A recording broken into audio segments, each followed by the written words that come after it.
Olá, crianças, tudo bem? A prof está aqui então para mostrar alguns chocalhos que eu fiz. Fiz esse aqui com semente de girassol. Fiz esse aqui com pedrinhas.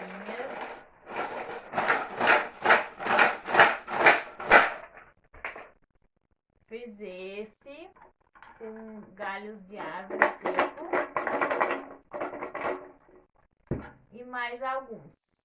Aqui, por exemplo, esse é com areia. Esse aqui é com tampinhas de garrafa, PET. E tem mais alguns que a prof fez também.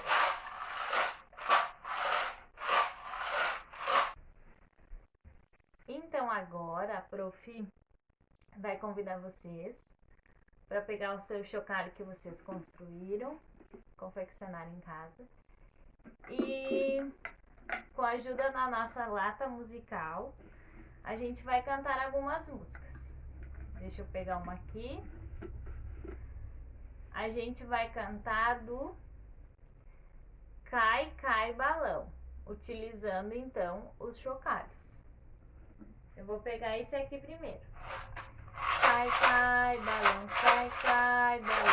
aqui na minha mão.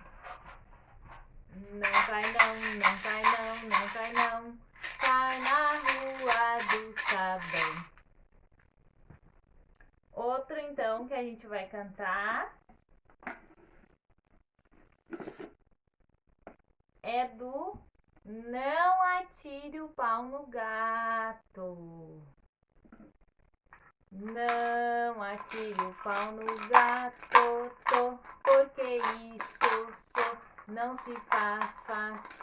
O gatinho é nosso amigo, não devemos maltratar os animais, jamais.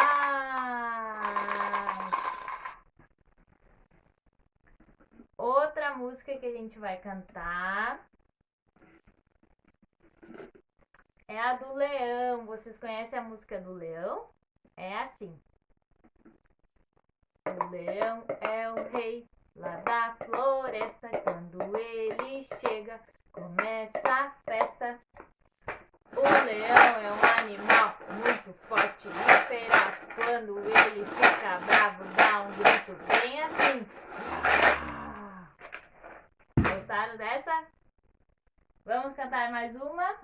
Deixa eu ver. Do ratinho. Essa do ratinho é bem legal, essa música. Vou ensinar pra vocês. É assim. O ratinho pequenininho que fazia cui, cui, cui, comeu todo o meu queijinho que estava bem aqui. Eu armei uma ratoeira pra pegar o traidor, mas pegou o meu dedinho. Puxa vida, ai que dor! Gostaram das músicas? Então a prof também quer ver o seu chocalho.